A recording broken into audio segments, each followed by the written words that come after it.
প্রথমত আপনারা শুনলে মনে করবেন এটা নিয়েও আলোচনা করা লাগে। হ্যাঁ লাগে। সিম্পল একটা বিষয়, ওযু। আমি কুরআনুল কারীমের সূরা মায়েদা, কুরআনুল কারীমের সিরিয়ালের দিক থেকে 5 নম্বর সূরা মায়েদার 6 নম্বর আয়াতের শুরু অংশ তেলাওয়াত করেছি। ওযু বিষয়ে একটু আলোচনা করব, খুব ভালো করে বুঝবেন। আল্লাহু আকবার। দুনিয়ার সকল কিছু সিস্টেম অনুযায়ী করলে কার্যকর হয়, সিস্টেম ছাড়া কোনো কিছু করলে কার্যকর হয় না। যেমন দেখেন, 1/2 ইঞ্চির একটা বুলেট, পিস্তলের বুলেট, এটা যদি আপনি হাত দিয়ে কাউকে মারেন, ওই লোকটা মারা যাবে? হ্যাঁ, বেশি থেকে বেশি তার শরীরে যদি মশা থাকে সেটা উড়ে যাবে। কিন্তু ওটাকে যদি পিস্তলের মধ্যে ঢুকাইয়া মারা যাবে না? মানুষ কেন, একটা হাতিকে মারলে হাতি মরে যাবে, কারণ ওটাকে ব্যবহারের যেই বিধিবিধান সে অনুযায়ী ব্যবহার করা হয়েছে। আমি এখন যে কথা বলছি, আওয়াজগুলো আপনাদের সবার কানে যাচ্ছে। যদি আমি এই মাউথটাকে আমার মুখের নিকটে নিয়ে এসে কথা বলছি বিদায় শুনছেন, আমি যদি মাউথটাকে ওই হরনের জায়গায় রেখে হরনটাকে আমার মুখের নিকটে এনে বলতাম, আপনাদের কানে কি আওয়াজ যেত? কারণ সিস্টেম অনুযায়ী ব্যবহার করতে হবে। ঠিক সমস্ত কিছু এগুলো দুনিয়ার বাহ্যিক ক্ষেত্রে যেমন, ইবাদতের দিক থেকেও আপনার মন গড়া, আপনার মন মতে, আপনার মত মতে হলে হবে না। সবকিছু আল্লাহর বিধান এবং রাসূলের তরিকা অনুযায়ী আমাদের করতে হবে, তখন সেটা ইবাদত হিসেবে পরিণত হবে। আর যদি আল্লাহর বিধান আর রাসূলের তরিকার সিস্টেমে আমরা না করি, সেটা যতই সুন্দর হোক, যতই ব্যবস্থাপনা হোক, সেটা ইবাদত হিসেবে গণ্য হবে না। কথাটা বুঝে আসছে? আপনি যদি সারাদিন আপনার হাত মুখ ধৌত করেন, ফ্রেশ হন, ফ্রেশ হয়েছেন, এই ফ্রেশ হওয়ার দ্বারা আমরা যে ওযু করি, আমরা 2 ধরনের অপবিত্রতা থেকে পবিত্র হয়ে থাকি। ওযুতে কয় ধরনের অপবিত্রতা থেকে পবিত্র হই? 2 ধরনের। একটা হলো দৃশ্যমান, যেটাকে নাজাসাতে হিসি বলা হয়, দৃশ্যমান অপবিত্রতা। আরেকটা হলো অদৃশ্য অপবিত্রতা। দৃশ্যমান অপবিত্রতা হলো আমার আপনার হাতে, পায়ে, মুখে ধুলাবালি, ময়লা, আবর্জনা লেগে থাকলে সেটা থেকে পবিত্র হই। আরেকটা হলো আমার আপনার আত্মাটা গুনাহে ভরপুর হয়ে আছে, কখনো হাতের মাধ্যমে গুনাহ করেছি, কখনো চোখের মাধ্যমে গুনাহ করেছি, কখনো পায়ের মাধ্যমে গুনাহ করেছি।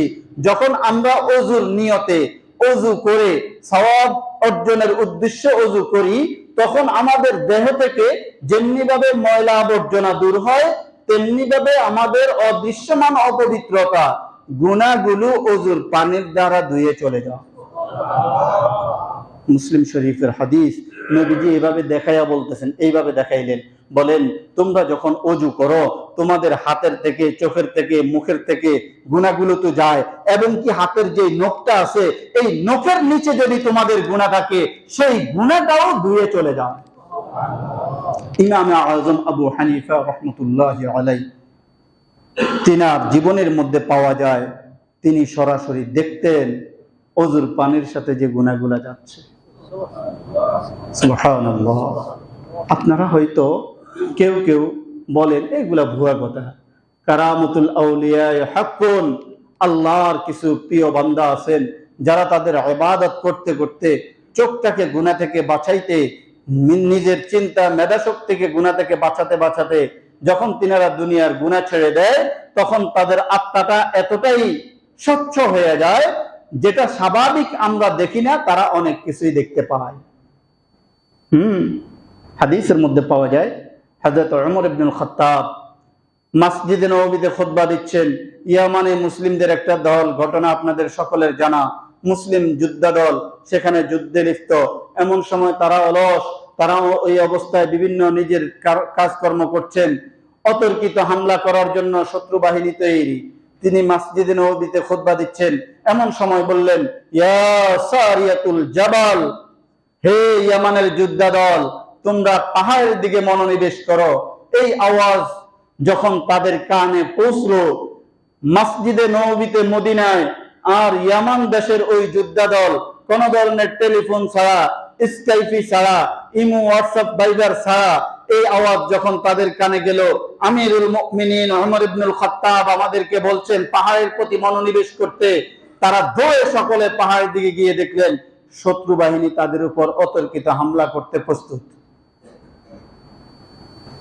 মদিনায় মসজিদে নববীতে হযরত ওমর ইবনুল খাত্তাব কি করে দেখলেন ইয়ামানে শত্রু বাহিনী মুসলিমদের উপর আক্রমণে প্রস্তুত। মসজিদে নববীতেও তো সবাই হৃদয় থেকে কথা গ্রহণ করার মতো মুসল্লি ছিল না, কিছু কিছু তো মুনাফিকও ছিল। এরা পেছনে পেছনে শুরু করছে, ও আরেকটা জোড়াইছে, শুরু করছে। ওমর এখানে ইয়া সারিয়াতুল জাবাল বলে কি বুঝাইলো? হযরত ওমরকে খুতবার পরে জিজ্ঞাসা করা হয়েছে, আপনি এটা কেন বললেন? আরে আমি দেখলাম ইয়ামানে একদল আমাদের যে যোদ্ধা বাহিনী তারা নিজেদের কাজকর্মে লিপ্ত জুমার দিন, আর ওইদিকে শত্রু বাহিনী মোক্ষম সুযোগের জন্য তৈরি হয়ে আছে। যখনই এরা নামাজে দাঁড়াবে তখনই এদের উপর আক্রমণ করবে। আমি দেখে তাদেরকে বললাম পাহাড়ের দিকে মনোনিবেশ করতে। আমি যখন এটা দেখলাম তাদেরকে তো সতর্ক করতেই হয়, এই জন্য বলেছিলাম ইয়া সারিয়াতুল জাবাল। মদিনায় ওমরের সামনে কথা বলবে মুনাফিকদের সেই সাহস নেই, তারা মোক্ষম সুযোগের জন্য অপেক্ষা করলো। দেখি ওই দল আসুক, ঘটনাটা যাচাই করে দেখি আসলে বাস্তবতা কি। যখন বাহিনী আসলো তাদেরকে বলল, জুমার দিনে তোমাদের সাথে এমন কি কোনো ঘটনা ঘটেছে? কয় হ্যাঁ, আমরা তো শেষ হয়ে যেতাম, আমরা তো ধ্বংস হয়ে যেতাম। ওমর ইবনুল খাত্তাব যদি আমাদেরকে পাহাড়ের প্রতি মনোনিবেশ করার জন্য না বলতেন, হয়তো আমাদেরকে অতর্কিত হামলা করে শেষ করে দিত। তার মানে ঘটনা কি? কেমনে জানলেন? আল্লাহ তাআলা বতুরে কুদরত জানিয়ে দিয়েছেন। আল্লাহ কি করেছেন? দেখিয়ে দিয়েছেন হযরত ওমর ইবনুল খাত্তাবকে, এবং হযরত ওমর ইবনুল খাত্তাবের মাধ্যমে আল্লাহ তাআলা তাদেরকে কি করেছেন? রক্ষা করেছেন।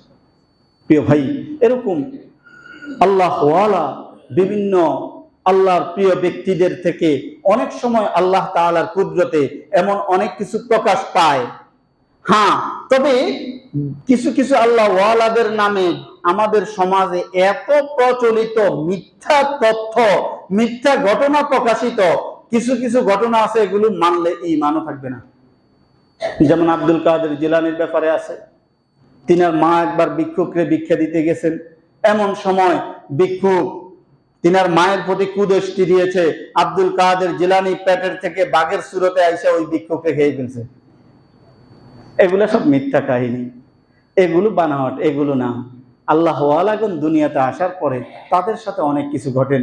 তেমনি একটা ঘটনা হলো হযরত ইমাম আজম আবু হানিফা রহমতুল্লাহি আলাইহি, তিনি বললেন, হে জগতের মানুষ, তোমরা ওযুটাকে একটু ভালোভাবে করবা এবং সওয়াবের উদ্দেশ্যে করবা, তাহলে তোমার গুনাহগুলো চলে যাবে। নবীজি যে হাদিসে বলেছেন, সহিহ হাদিস, আমি নুমান ইবনে সাবিত বহুবার দেখেছি গুনাহগুলো চলে যাচ্ছে পানির সাথে।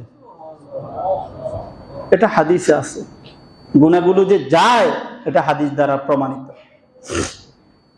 প্রিয় ভাই, আল্লাহ রাব্বুল আলামিন কোরআনুল কারীমে ইরশাদ করেন, ইয়া আইয়ুহাল্লাযীনা আমানু ইযা কুনতুম ইলাস সালাতি ফাগসিলু ওয়ুজুহাকুম ওয়া আইদিয়াকুম ইলাল মারাফিক।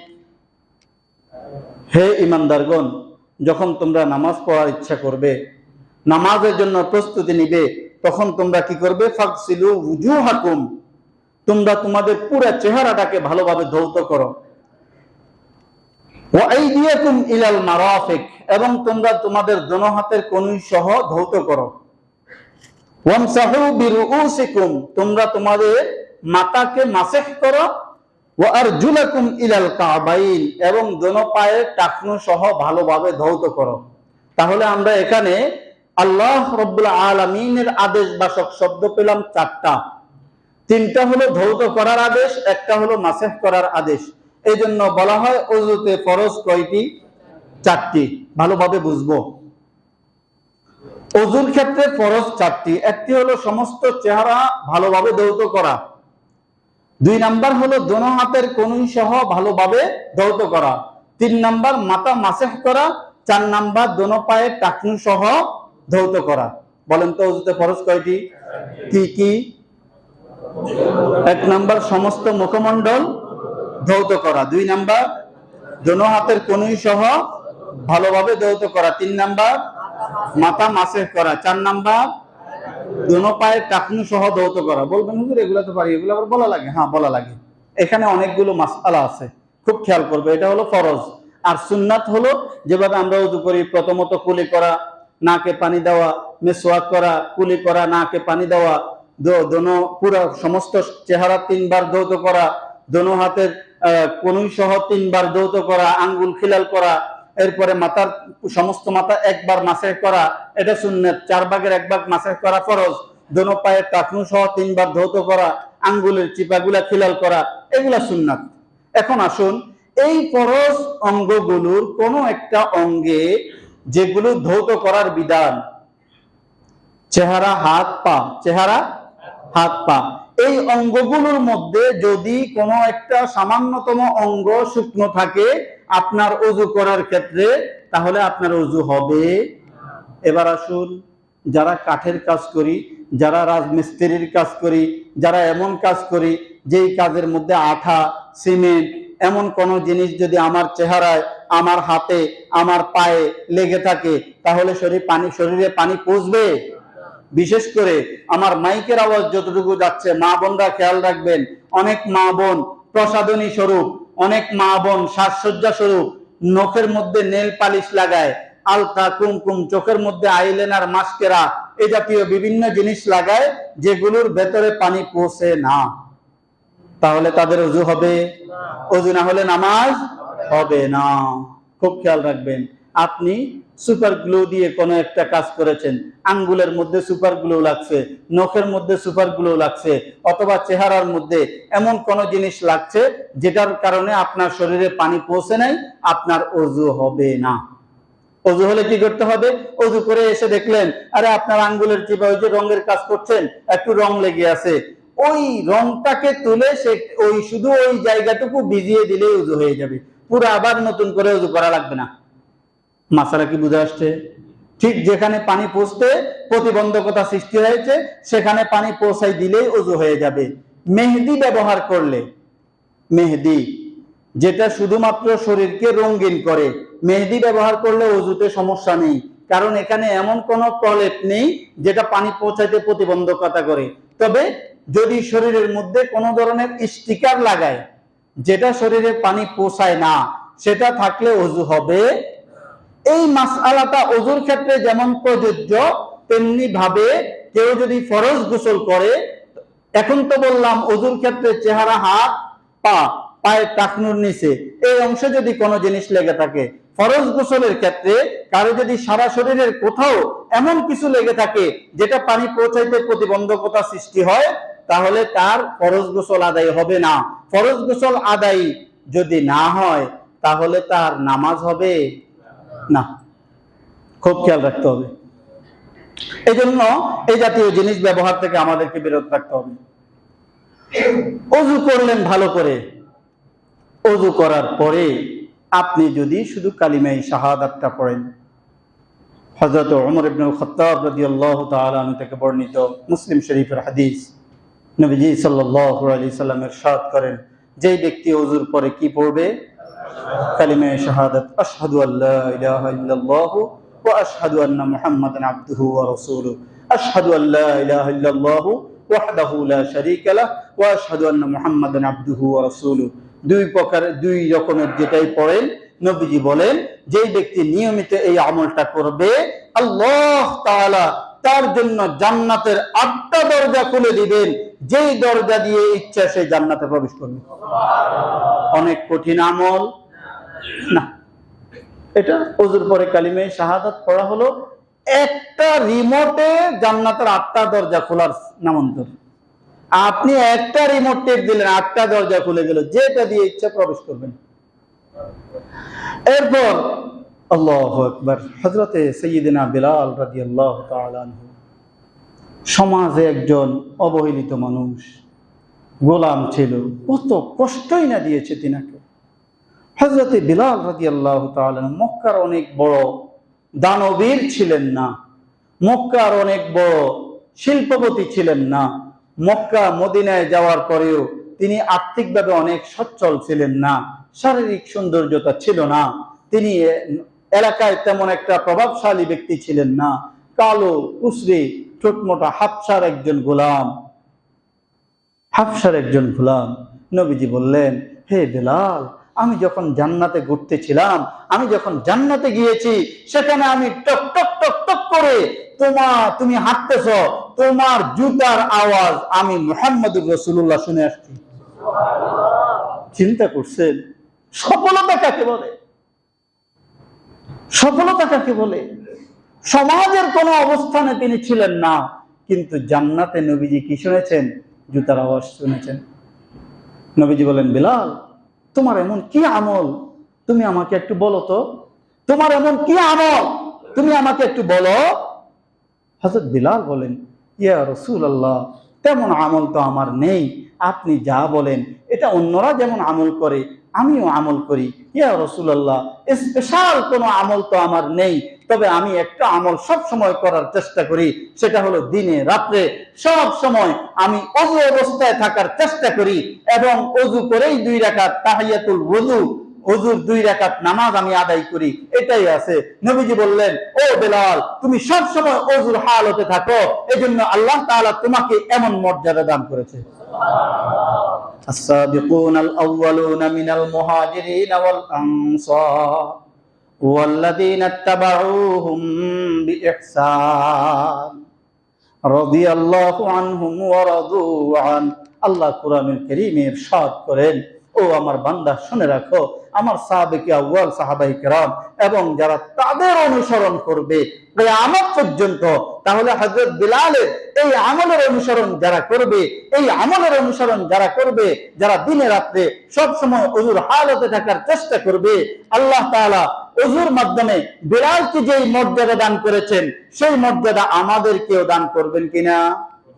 করলে কি আল্লাহ তাআলার কোনো লস আছে? তাহলে আমরা কি করব ভাই? আপনি দোকানে যাবেন, আপনি অফিসে যাবেন, আপনি বের হচ্ছেন, বের হওয়ার আগে তো আমরা সকলেই ফ্রেশ হয়ে বের হই, মানে আমরা যেটাকে নাম দিয়েছি ফ্রেশ হওয়া, সেটাকে কোরআন এবং হাদিসের ভাষায় কি বলা হয়? ওযু। সেটাকে কোরআন হাদিসের ভাষায় বলা হয় ওযু। আপনি ওযু করে বের হন, ওযু করে বের হন না, হযরত বেলালের সাথে সামঞ্জস্যতা রাখেন, ওযুর পরে 2 রাকাত নামাজ পড়ে বের হন, তাতে আপনার কি লাভ হবে? একটা তো বেলালের সাথে মর্যাদা হবে, আরেকটা বিষয় আছে, নবীজি সাল্লাল্লাহু আলাইহি সাল্লাম ইরশাদ করেন, ও জগতের মানুষ শুনে রাখো, হায়াত কখন শেষ হয়ে যাবে আমরা কি কেউ বলতে পারি? আমাদের কখন হায়াত শেষ হবে বলতে পারি? আহা, বাইহাকী শরীফের 2780 নম্বর হাদিস, 83 নম্বর হাদিস, বাইহাকী শরীফের 2883 নম্বর হাদিস, নবীজি সাল্লাল্লাহু আলাইহি সাল্লামের ব্যাপারে হযরত আনাস ইবনে মালিক বলেন, হে বেটা শুনো, তুমি সব সময় ওযুর হালতে থাকবা, জান কবজের ফেরেশতা যদি তোমাকে ওযুর হালতে জান কবজ করে, আল্লাহ তাআলা তোমাকে শাহাদাতের মর্যাদা দান করবে। এই জন্য ভাই, ওযু তো আমরা করি, আমরা ওযু করি কেমন? অফিসে বের হব তখন আমরা ওযু করি, বলি কি, আমি ফ্রেশ হয়ে আসতেছি, আমার জন্য খাবার রেডি করো। তখন আপনি ফ্রেশ হলেন নিয়ত ছাড়া, ফ্রেশ হলেন ওযুর নিয়ত ছাড়া, ফ্রেশে হওয়া হয়েছে, ওযু করা হয়নি। ওই কাজটাই আপনি ওযুর নিয়তে করেন, ওযুর নিয়তে করে আপনি বের হয়ে যান, পথে যদি অ্যাক্সিডেন্টে আপনার মৃত্যু হয়ে যায়, সমস্ত মানুষে মরবে, যে ওযুর হালতে যার মৃত্যু হয়েছে, আল্লাহ তাআলা তাকে শহীদি মর্যাদা দান করবেন। তাহলে আমাদের প্রাপ্তি খেয়াল করেন। আপনি রাত্রে ঘুমান, ঘুমানোর আগে ফ্রেশ হন, ঘুমানোর আগে ব্রাশ করেন, ব্রাশ করে ফ্রেশ হয়ে এসে ঘুমান, খুবই ভালো অভ্যাস, খুবই ভালো অভ্যাস। এটা অভ্যাসে না থাকলে সম্ভব না, অভ্যাসে না থাকলে সম্ভব না। আপনি অভ্যাস আছে ভালো কথা, এতদিন ফ্রেশ হয়েছেন, এখন ওযু করেন। ওই কাজটাই শুধু কিসের নিয়তে ভাই?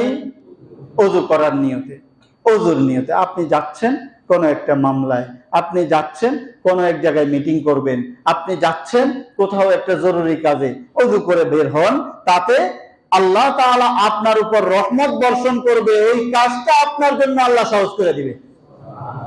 করবো তো ইনশাআল্লাহ। এবার আসুন আমরা সংক্ষেপে একটু জেনে নেই ওযু ভঙ্গের কারণগুলো কি। ওযু তো করলাম, ওযু আছে কিনা জানি না। কেউ কেউ মনে করি ওযু করার পরে হাসাহাসি করলে, অট্টহাসি দিলে ওযু ভাঙে যায়। না, হাসাহাসি করলে ওযু ভাঙে না। হাসাহাসি করলে ওযু ভাঙে হ্যাঁ, তবে কেউ যদি অজু করে নামাজে দাঁড়ায়, নামাজের ভেতরে অট্টহাসি দেয়, তাহলে তার নামাজও ভাঙবে, অজুও ভাঙবে। এই হাসিটা অজু ভঙ্গের কারণ কোথায়? নামাজের ভেতরে। নামাজের বাহিরে হাসি দিলে অজু ভঙ্গ হয় না। মনে থাকবে মাসালা। আমরা মনে করি অজু করার পরে হাঁটুর উপরে কাপড় উঠলে অজু ভেঙে যায়, হাঁটুর উপরে কাপড় উঠলে অজু ভঙ্গ হয় না। এবং কি কেউ যদি আবদ্ধ বাথরুমের মধ্যে থাকে আর তার যদি বাথরুমে হঠাৎ করে ভুলে গেছে কাপড় নিতে মনে নেই, সে যদি উলঙ্গ গোসল করে, ওই অবস্থায় অজু করে, উলঙ্গ থাকার অবস্থায় তার অজু হবে, উলঙ্গ থাকার কারণে অজু ভঙ্গ হবে না। আপনারা কি মাসালা বুঝছেন? তার মানে আমি আবার আপনাদেরকে উদ্বুদ্ধ করছি না যে উলঙ্গ গোসল করেন, মাসালাটা বুঝাচ্ছি। তাহলে হাঁটুর উপরে কাপড় উঠলে অজু ভাঙে না। তবে কি হয়, লোক মানুষের চোখের সামনে চলে আসলে যে অবস্থায় আপনার হাঁটুর উপরে কাপড়, আপনার ফরজ তরক হয়েছে, কবিরা গুনাহ হবে। ও ভাইরা আমার, যারা প্যান্ট ইউজ করি, আমরা প্যান্ট পরিধান করি, ইদানিং কালে প্যান্ট গুলোকে উপরের দিকে বানিয়েছে অনেক ছোট করে, যেটা আপনি টানলেও নাভি পর্যন্ত আসে না। আপনার নাভির নিচে যদি এই নাভিটা চতুর্দিকে, এই নাভিটার নিচে যদি আধা ইঞ্চি জায়গাও প্যান্টটা আপনার নাভির নিচে থাকে, আর ওটা ওই অংশটা যদি আপনার মা দেখে, আপনার বাবা দেখে, আপনার প্রাপ্তবয়স্ক ছেলে মেয়ে দেখে, তারাও কবিরা গুনাহগার হবে। আপনি দেখাইলে আপনিও কবিরা গুনাহগার হবেন। কথা বোঝা আসছে? প্যান্ট ওভাবে শিলাবেন না, আপনি আপনার টাকা দিয়ে শিলাবেন। টেইলারকে বলে দিবেন আমার এদিকে এতটুকু থাকবে, যেন আমার নাভির উপরে থাকে। যদি নাভির নিচে থাকে, আপনি উপরে দিয়ে যদি পাঞ্জাবি গেঞ্জি এগুলা দিয়ে ঢেকে দেন, অর্থাৎ মানুষের চোখের সামনে প্রকাশ না পেলেই আপনি গুনাহমুক্ত রাখবেন, প্রকাশ পেলে আপনি গুনাহগার হবেন। কিন্তু অজু ভাঙবে, এটা আলাদা মাসালা। আপনার কি মাসালাগুলো বুঝতেছেন? অজু করার পরে বিভিন্ন জায়গায় প্রচলিত আছে মহিলারা বেগানা পুরুষ দেখলে অজু ভাঙে যায় না। মহিলারা বেগানা পুরুষ দেখলে অজু ভাঙে না। তবে বেগানা পুরুষের সামনে যাবে না, বিরত থাকবে, কারণ সে অজু করেছে নামাজ আদায়ের জন্য, নামাজ পড়ার মধ্যখানে অন্য কোনো কাজে লিপ্ত না হওয়া। অজু করার পরে আয়না দেখলে অজু ভেঙে যায়, কারো কেউ কেউ এটা মনে করতেন, এটাও ভুল প্রচলিত কথা, এটাও শুদ্ধ নয়। বরং অজু ভঙ্গের কারণ আমরা খুব খেয়াল করব। এক নাম্বার হলো অজু ভঙ্গের কারণ পায়খানা প্রস্রাবের রাস্তা দিয়ে মল মূত্র বায়ু ক্রিয়া পোকা কোনো কিছু বের হলে অজু ভঙ্গ হয়ে যাবে। চাই সেটা পেশাব হোক, চাই সেটা ধাতু হোক। কি হবে? কথা বুঝেন নাই? বায়ু বের হলেও অজু ভঙ্গ হবে। তবে স্পেশাল ভাবে আরেকটা মাসআলা, সেটা হলো কেউ যদি এমন রোগে রোগী হয় যে সব সময় তার প্রস্রাব জ্বরে, সব সময় তার বায়ু বের হয়, কোন নামাজের একটা ওয়াক্ত পরিমাণ পুরা সময়টা সে সুস্থ থাকতে পারে না, পুরা সময়টা তার এটা বন্ধ হয় না, যদি এমন হয় তাহলে ওই লোকটাকে শরীয়তের ভাষায় বলা হবে মাযুর। তার এমন অবস্থায় অজু ভাঙবে না, সে প্রত্যেক ওয়াক্তে নতুন অজু করে নামাজ আদায় করবে। নামাজের ভেতরেও যদি তার প্রস্রাব বের হয়, নামাজের ভেতরেও যদি তার বায়ু বের হয়, তার নামাজ হয়ে যাবে, কারণ সে কি? মাযুর। আমাদের দেশে একটা কথা আছে, মাযুরের কোনো মাসলা নেই, বলে না? আরে না, কে বললো মাযুরের মাসলা নেই? মাসলা তো মাযুরের জন্যই। এটাও ভুল কথা। মাযুরের মাসলা নাই মানে মাসলা আছে মাযুরের। মাযুরের অজু ভঙ্গ হবে না। আর আমাদের যদি সুস্থদের বের হয় তাহলে কি হবে? অজু ভঙ্গ হবে। তাহলে পায়খানা প্রস্রাবের রাস্তা দিয়ে কোনো কিছু বের হলে অজু ভাঙবে। বমি হলে, মুখ ভরে, অর্থাৎ কারো যদি বেশি পরিমাণ বমি হয় তাহলে অজু ভঙ্গ হবে। আমরা মাসআলা কম জানার কারণে একটাকে গিয়ে আরেকটার সাথে মিলিয়ে দেই। আমরা বমি হলে মনে করি রোজা ভাঙা যায়। বমি হলে রোজা ভঙ্গ হয় না। কি ভঙ্গ হয়? অজু ভঙ্গ হয়। শরীরের কোন জায়গা থেকে রক্ত, পুজ, পানি বের হয়ে যদি গড়িয়ে পড়ে, অর্থাৎ এখানে কাটা গিয়েছে, কাটা জায়গা থেকে রক্ত বের হয়ে গড়াইছে, কি হবে? অজু ভঙ্গ হবে। কি হবে? অজু ভঙ্গ হবে। রোজা ভঙ্গ হবে? আমরা মনে করি রক্ত বের হলে রোজা ভঙ্গ হয়ে যায়। রোজা ভঙ্গ হয় না। কি ভঙ্গ হয়? অজু ভঙ্গ হয়। অজু ভঙ্গের মাসআলাগুলো খেয়াল রাখতে হবে।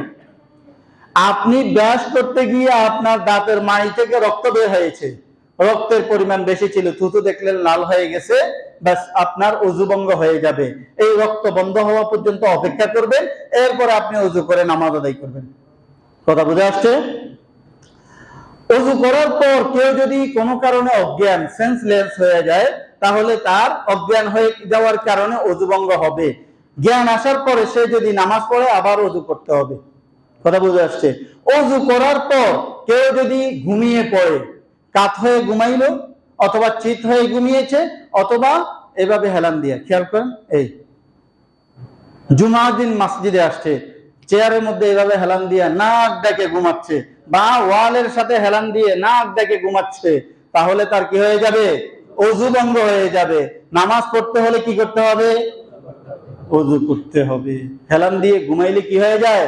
ওযু ভঙ্গ হয়ে যায়। আর হেলান দিয়ে ঘুমাইনি, আপনি এখন আপনারা আমার সামনে মাটিতে বা ফ্লোরে যেভাবে বসে আছেন, এইভাবে বসে আছেন, এইভাবে বসা অবস্থায় একটু জিমেছি,